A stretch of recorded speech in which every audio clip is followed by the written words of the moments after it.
বিসিবির সব পর্যায়ের স্থবিরতা কাটাতে প্রয়োজন তরুণ ও অভিজ্ঞদের সমন্বয়ের কার্যনির্বাহী বোর্ড। সময়োপযোগী পরিকল্পনা ও তার বাস্তবায়ন ছাড়া আধুনিক ক্রিকেটে তাল মেলানো সম্ভব নয়। তরুণ সংগঠকদের গঠনমূলক ভাবনার সঙ্গে প্রয়োজন অভিজ্ঞদের পরামর্শ ও তদারকি। বিসিবি নির্বাচনে জয়ী হলে সেই লক্ষ্য বাস্তবায়নে কাজ করতে চান ক্যাটাগরি 2 থেকে প্রার্থী হওয়া সংগঠক ফয়জুর রহমান ভূঁইয়া।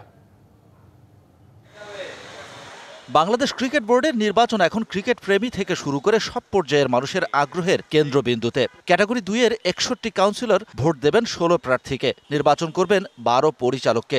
দ্বিতীয় বিভাগের ভিক্টোরিয়া স্পোর্টিং ক্লাবের ক্রিকেট চেয়ারম্যান ফয়জুর রহমান ভূঁইয়া নির্বাচন করছেন এই ক্যাটাগরি থেকেই। নির্বাচিত হলে দেশের ক্রিকেট থেকে নিতে নয়, কিছু দিতে চান ফয়জুর।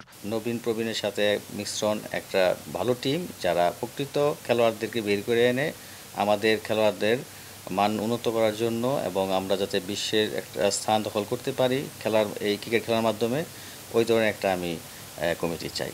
এই সংগঠকের ভাবনায় রয়েছে তরুণ ও অভিজ্ঞদের সাথে মিলেমিশে কাজ করার প্রত্যয়।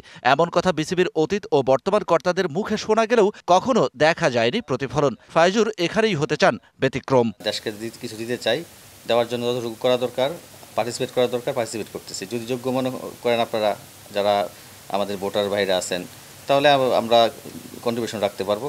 এই প্রার্থীও স্বীকার করলেন, টেস্ট মর্যাদা পাওয়ার 25 বছর কেটে গেলেও যে জায়গায় পৌঁছানোর কথা ছিল ক্রিকেটের, সেই জায়গায় পৌঁছাতে পারেনি দেশের ক্রিকেট। তো এই 25 বছরে আমরা কিন্তু চাইতে পারিনি।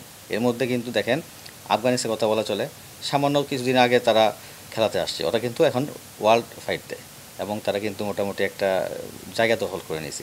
তৃণমূলের ক্রিকেটকে আরও সমৃদ্ধ করার লক্ষ্য নিয়ে ক্রিকেট বোর্ডের নির্বাচনে প্রার্থী হয়েছেন ফয়জুর রহমান ভূঁইয়া। এই সংগঠক বললেন, তৃণমূলের ক্রিকেট বাঁচলেই সমৃদ্ধ হবে দেশের ক্রিকেট। প্রান্তিক লেভেল থেকে আমরা খেলার সৃষ্টি করতে পারি। Shahan Papon, DBC news, Dhaka.